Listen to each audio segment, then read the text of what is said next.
Hello there. Today I want to take a look at a wine that for its region and for its variety is really quite pioneering. The wine is Castano's Monastrell. This is an organic wine. It's the 2020 vintage of this, and it's from the Yecla region of southeast Spain. So Yecla sort of sits between Humila and Alicante. Bodegas Castano has had a very long association with the Monastrell grape variety, and the family have been given credit for reviving the fortunes both of Yecla as a wine producing region and of the use of Monastrell as a variety in this area.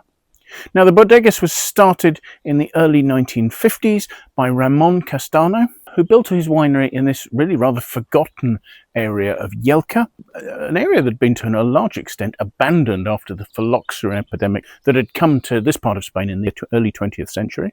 Really, this area and this variety were just being used to make completely uninspiring bulk wines. But during the 1980s, Castano, as a company, focused on producing high-quality Monastrell that they sold in bottle rather than in bulk, and this very much opened the door for other producers in the region to make greater use of Monastrell and to improve the quality of the wines that they were making and selling here. Ramon was joined in the company by his three sons, one of them named Ramon, Juan, Pedro and Daniel. I believe it's the three brothers who now run the company. Ramon Sr. purchased further vineyards and expanded their estate. Today, the Bodegas owns more than 400 hectares of land in Yecla. And this land is split between four estates, and they've got two wineries. The wineries are fully equipped with modern stainless steel winemaking facilities to enable them to carefully control the maceration process and so to master Monastrell as a variety. And one of them has an underground barrel aging cellar for their premium wines, and of course they also have temperature controlled storage warehousing. The region of Yecla is about 50 miles, that's about 80 kilometres inland. And the region marks the transition really between Mediterranean cooling influences and the harsher, hotter, drier, more arid continental climate that marks out Spain's interior. I mean, for instance, rainfall here on average is about 300 millimetres a year, so that's really only just enough for viticulture. Thankfully, the predominantly limestone soils here efficiently collect and store whatever water actually falls during the season. Altitude also serves to moderate the temperature. Most of Yecla's vineyards are somewhere between 400 and 800 metres above sea level, as the region sits on the eastern edge of the Cordillera Subetica mountain range. These poor quality limestone soils only very reluctantly release water to the plant, so they're ideal for giving a small degree of water stress to the vines. That's just enough to ensure that the vines work hard to concentrate sugars and phenolics, i.e. tannins, in the grapes as they ripen. So the grape variety Monastrell, those of you who are more familiar with southern French wines or Australian wines might know it better as Mourvedre, but today it makes up about 80% of Yecla's vineyards.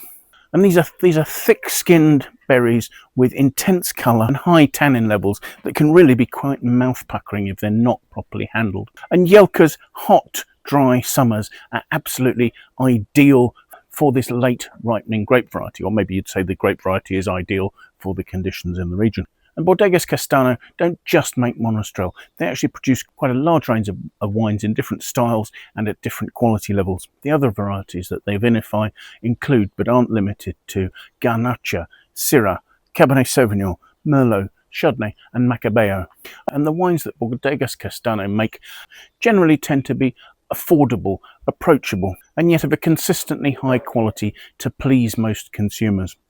I did see one review that suggested that the great thing about Castano's wines was that they were affordable and therefore you could afford to share them liberally with your guests. So yes, the vineyards that Castano take the fruit for this wine off are at high altitude. They say that the average altitude of their vineyards is about 750 metres and the average vine age is over 30 years. And these are vines low trained as bush vines. They're short pruned to restrict the vigour of the vine. I should imagine you'd also find that they're quite widely spaced in the vineyard to give the vine plenty of area for its roots to go down to find water. And the viticultural practices will all be organic. The wine is certified on its label as such. So as far as the winemaking is concerned, I don't have a lot of detail. I know the wine is 100% Monastrell. I know it's entirely hand-picked. It's hardly surprising. In general, you don't machine pick bush vines. At the winery, fermentation takes place in temperature-controlled stainless steel tanks, and they'll adopt several approaches to try and reduce the extraction of harsh, mouth-puckering, drying tannins. So the fruit goes into the vats as whole clusters to undergo what they call a semi-carbonic maceration. So the fermentation will start, at least in part, inside the individual berries, and as the fermentation goes on, they will split. But what that does is that gives quite soft extraction of tannins, colours and aromas from the fruit prior to the presence of alcohol, which can act as an extractant. Fermentation temperatures are kept down to 28 degrees Celsius, not particularly cool, but once again, that slightly limits the extraction of these harsh tannins. And the period of maceration is kept down to just 10 days. Now, this is a relatively entry-level cuvee, so therefore this wine spends no time in oak. Castano do produce oaked Monastrells. This isn't one of them. Instead, this ages for between 4 and 6 months in concrete tanks, just to give the wine time to harmonise and for the fruit to soften a little. The producer also notes that this is a vegan-friendly wine, so presumably it's unfined. So let's take a look at it, shall we? Looking at the colour, it's got a really quite sort of darkish ruby, but it's not particularly dense. I can see through it really easily. I mean, at best, that's a medium intensity. Swirling it, the wine is labelled as having 14% alcohol, and quite clearly it's clinging to the glass there. Not actually forming tears yet. I'm sure it will. There we go. So let's see what the aromas are like, shall we? The aromas are really quite rich and warm. There's a ripe, slightly sort of high-toned red plum towards prune sort of note. But then there's a sort of a spiciness on top of that, perhaps a relatively rich red cherry note as well.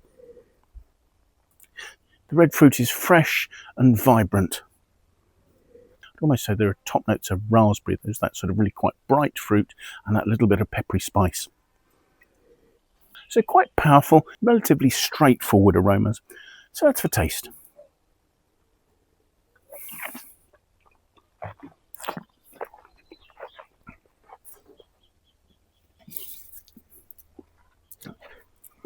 On the palate, that's initially rounded and fruity. Obviously, it's dry, and you get what is initially a sort of a really quite bright red cherry fruit.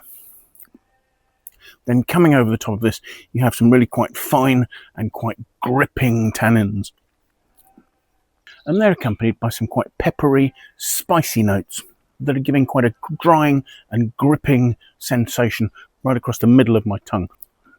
It makes me think that this is a wine to be drunk with foods. I'm reminded of a note I saw in the company's marketing that suggested this was a great wine to go with pizza. Most red wines are great with pizza, but something in the richness and the smoothness of melted cheese would complement the wine's excellent fruit tannins at that point. This is relatively simple and straightforward. There is, I guess, sort of quite a robust, meaty note to the back palate. In here, there are notes that hint at those sort of rich Mourvedres that you'll get from the Barossa Valley, or some of the style of wines you might see from Châteauneuf-du-Pape. There is a powerful richness to the fruit, but it's not necessarily a blockbuster. As the fruit is sitting on my tongue, it's staying there, and it's opening an almost black, bitter, licorice note on the back of my tongue there. As I say, the wine is relatively straightforward in style. I wouldn't necessarily say it was rustic. Its style is very cleanly made. The wine's fruit balances its alcohol, its acidity doesn't particularly stand out, and the spiciness of the fruit adds some really nice character to the back palate. Considering its price, I think this is offering excellent value for money. I looked at the Wine Searcher aggregated critic score for this. I couldn't see one for this vintage, the 2022 vintage. However, the overall rating was 87 out of 100. And I think, given the price of this particular wine, that's actually great value for money. I will, of course, leave a link to the Wine Searcher website so that you can see if it's available in your market, and if so, at what price, and that way you can judge whether it's value for money or not for yourself. But I'm actually really impressed with what this wine is delivering. The remark about being able to be generous in serving this to your guests is actually, I think, quite a good one. This certainly isn't a fine wine.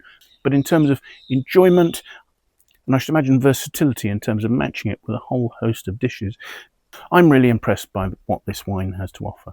So thank you so much for joining me. I do hope you've enjoyed the tasting. If you have, do please press the like button. That would be fantastic. If you'd like to watch more of these tastings, do please consider signing up and subscribing to my YouTube channel. And if you do that, do also please set yourself an alert so that you can be notified every time I publish a new tasting. And that way you won't miss out on anything. Also, if you have any friends who you think might like to watch such a tasting, it would be great if you'd consider passing it on to them. That sort of endorsement coming from you is fantastic. Finally, if you have any comments, do please pop those in the comments box below. I'd love to know what you think about the wines I'm looking at, the tastings I'm doing, or anything else that relates to that. So thank you again for joining me and watching this video. And I do hope that maybe you'll manage to make some time in the very near future to come and join me for another tasting. But until then, bye for now.